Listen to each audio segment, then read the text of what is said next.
Hello friends, welcome to another mini blog. তো কেমন আছো তোমরা? আশা করি সবাই ভালো আছো। আমি স্নান করে পুজো দিয়ে রেডি। আর দেখো আমাদের পিউরানি মটরশুঁটি ছাড়াচ্ছে বসে বসে।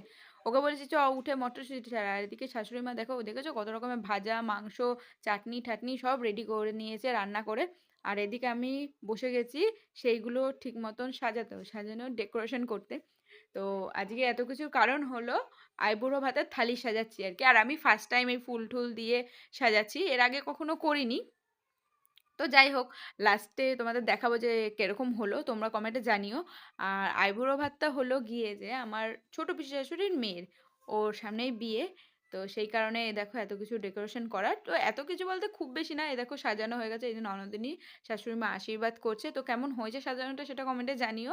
তো বিয়ের ভিডিওগুলো খুব তাড়াতাড়ি আসে, যারা এখনো সাবস্ক্রাইব করোনি ঝটপট চ্যানেলটা সাবস্ক্রাইব করে দিও। আর এই দেখো শ্বশুরমশাই আশীর্বাদ করছে, মানে ওর মামা। তো আজকের মতো এই পর্যন্ত, আবার দেখা হচ্ছে নতুন ভিডিওতে। চলো টাটা।